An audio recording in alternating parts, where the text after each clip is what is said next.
Testing, testing, 1, 2, 3. I noticed that you've been falling off of the brick perch lately, and I decided it was time to use all those work reward points for an Amazon gift card to buy you a pretty little seat. This is a fun setup. It clips onto the side of a table, and then it's got these weird extender arms, very robotic. She's going to need a robotic name. But let's give it a shot. Let's see what I've been working on my overnights. Remember the cowl that I made and the half double third loop? I found this yarn. It's ice yarn on Facebook Marketplace. And I decided that the third loop half double makes a nice thick plushy protective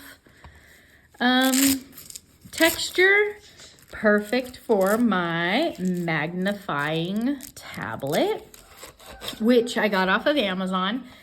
It feels like cheap plastic. I mean, there's no nice way to say it. This thing feels like I need to not set it down harshly, and I need to protect it. It flips up this way, it flips over this way. Lights, camera, action! It's awesome. I love this thing. I used it on all 3 of my overnights this week. Okay, so I made a protective cover for it. I decided to just chain the length that I needed. And then I started working around the back side of that chain and working up and working over. Every time I got to the 4 end stitches on this side, I did a front post, half double front post, 4 stitches on this side, half double front post, working all the way up. The confusing part with this half double in the third is when I come to the first one in the row, do I grab behind it, moves my border this way a little. If I go to the next one, which I call jumping over, it pulled my border this way. My count was always off by 1 or +1, because then by the time I got to this side for the front post, very, very confusing stitch. I can see how that would throw off and make a wonky garment, but because I was just making a case, I didn't mind so much. I got up here to the top. I did a single crochet in the third loop to kind of bring it from the height of the half double to the single. And I did some rows of single. I made sure that my case was above these longer arms before I started the Velcro singles, is what I was calling them. Did a couple of rows of Velcro singles. I hand stitched. Look it, nice and even. I hand stitched some Velcro on the inside, and I only had a tiny bit of the ball of ice left, and I decided it would be perfect to make some sunshine. You got rainbows, you got sunshine. My case will be protected. And so then I had this nice plushy fabric, but I noticed that things could go in and out. It's a little bit holey. So I grabbed some plastic canvas, trimmed it up to size.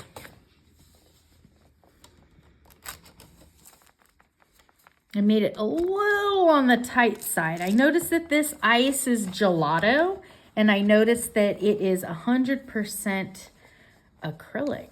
It is not cotton. I thought it was cotton, my lovely favorite fiber cotton. That's okay. So it case fits in there, nice and snug and safe.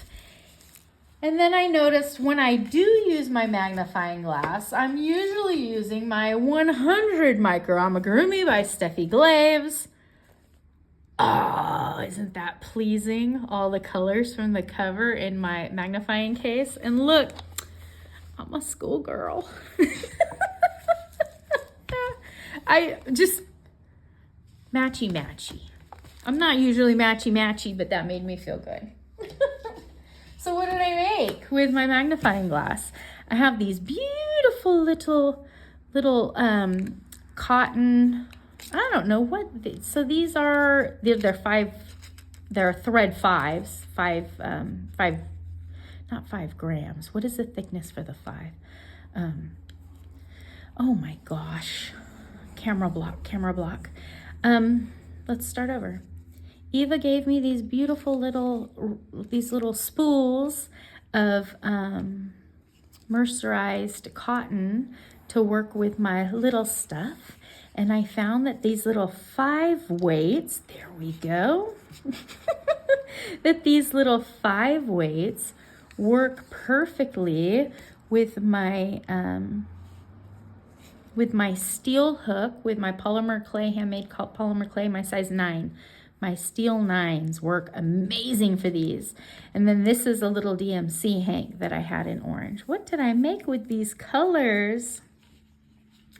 I got this little pattern catalog from the Etsy. And I got it because it was minifigures. That's the 80s, 90s introduction to micro crochet, right? Designed by Sue Penrod. Very important name in our early pattern designs. Oh, can't show no patterns on there. So at the very bottom of this leaflet, there's an address, the Needlecraft Shop, 23 Old Pecan Road, Big Sandy, Texas. I looked it up. That address still exists. It's a house. So what had me looking it up was in the beginning it says, meet the designer. Colorado resident Sue Penrod, which is not in Big Sandy, Texas, was an avid miniature collector and professional crochet designer. Combined her interests to create this extraordinary set of miniature animals. Miniature animals. Oh, I got it because of the goose. I've never made a horse before. It's a good looking cat. Oh, little pigly. What are we doing with those arms? Crochet has come a long way in techniques. In looking at the elephant pattern, I found it very creative that she works the left ear and she works the right ear in opposite formation so that your ears aren't two the same and flip one backward. That is a very high advancement in pattern making. Earlier patterns in doing this fiber rewind, I'm finding that they just tell you make 2 and flip one way and flip one the other way. But then that throws your stitches to the back side or to the front side. So I thought that was very creative, and I did see that in the elephant. I think I made some other notes. Did I make other notes? I did not.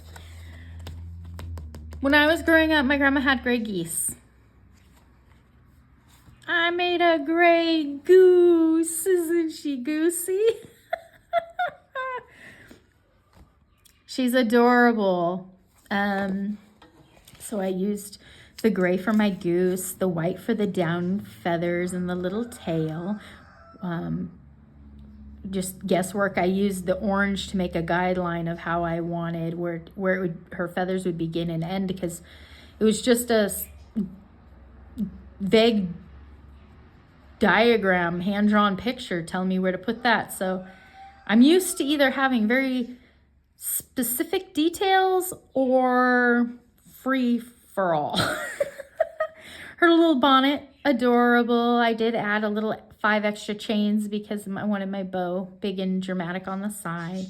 We started out with a little beak, and then we worked our way to the head, the neck, the body, all worked in one piece. Afterwards, we surface stitched on some feet, some little paddles, and the little wing feathers. She was very, very simple, very basic. I used the mini eyes, the tiny little mini posts. I did not glue them in yet. Nice long posts on those, so I will not have a hard time getting them right where I want them. Cutie pie. I took some cute little pictures with some yellow daisies. So I worked with that. And then I was on Ralvery. I had this size 30 fine baby thread that I picked up from a secondhand store. I think St. Vincent de Paul's. And I saw a little bunny, not this one, a little ragdoll looking bunny. And I started working it up. oh, what was I using? Oh, good job, Amy. Put my little, used a steel size 8, which is a 0.9. Feel like I should have went down some. Those neck stitches are a little gapy. I can run needle and thread through there and kind of fill in those holes a little bit. I stitched on the little nose with the gray, and then I didn't have too many other colors. The arms, legs, and ears will be in this. It has some long droopy ears, some long arms and legs. So, a little baby whip.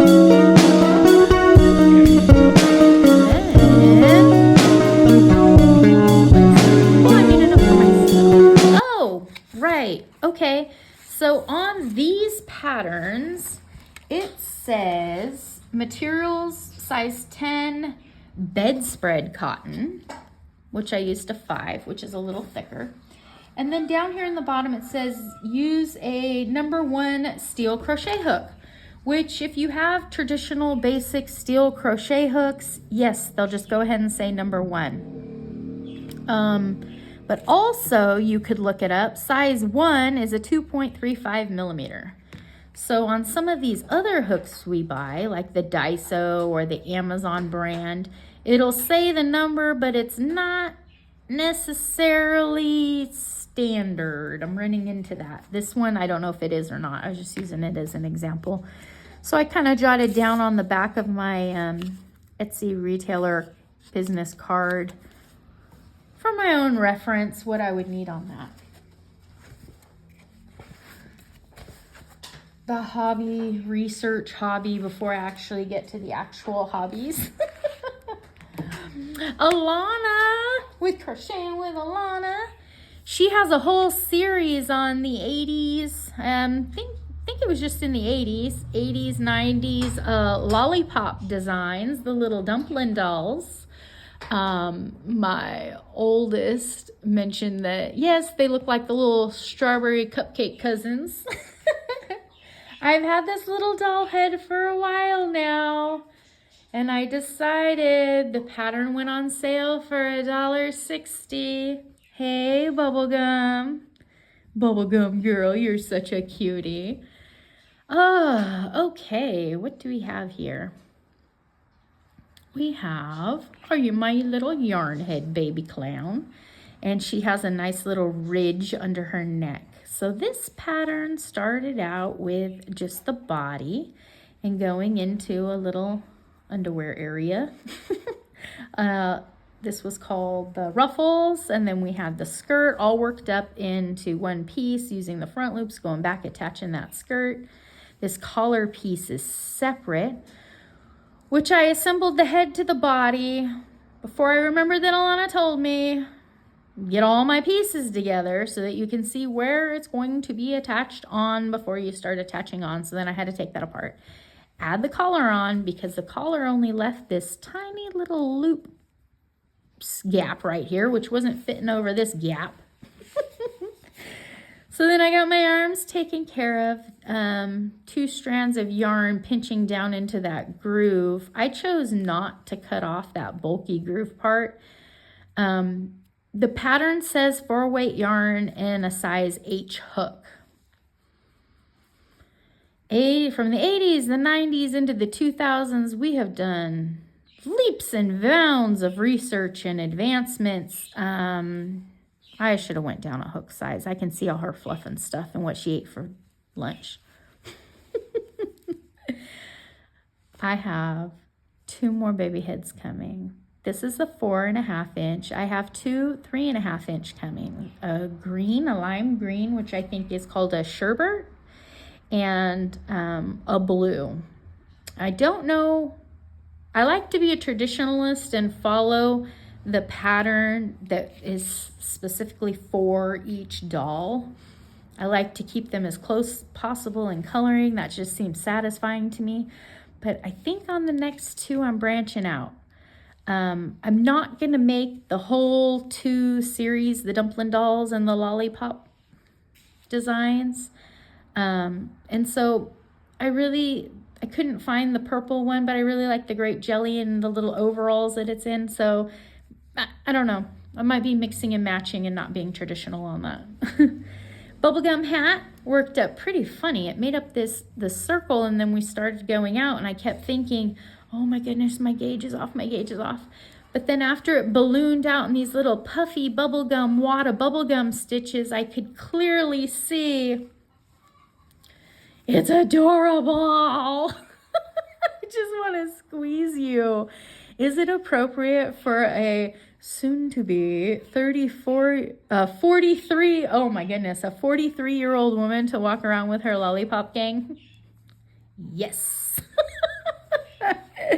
I found some little heart buttons in my collection. The original pattern did have some heart rivets, but that's as close as I can get. I'm happy with it. I think I did change, not purposefully, but I grabbed the back loops on this yellow edging just to give it a little oomph, puff it up a little bit. I think I added in this little scallopy, I think I added one more chain in there just to billow it out. Again, I tie big bows, so I did add a couple extra stitches in her little shoe bows, and I added a few extra in her little hair bow, hat bow. I had so much fun with her. I had a great time. I worked 3 overnights this week. Had fun with some projects. Sorry, I need a drink. Sun shines out, beautiful blue skies. Feeling good. Spring is around the corner. I got these 3 projects done. What am I going to be working on? I want to make that little cat. I think I need to go in there and visit with my whip monster and see if there are any dusty old whips that I can pull out and maybe work on one of those. That sounds boring. I think I'm going to wait for the mail to arrive and work on some dolls. What are you working on? What should I work on next? I have some fun stuff coming up. I got some yarny friend visits in the future. I'm excited. So I don't want to jump into anything too big. I'm working on a cardigan with Sarah. I think I'm in a good spot, a waiting half spot for that. I think that's it. Thank you for visiting with me. I'm so happy that you didn't fall or jump off of your new seat at the table. Take care. I'll see you soon. Bye.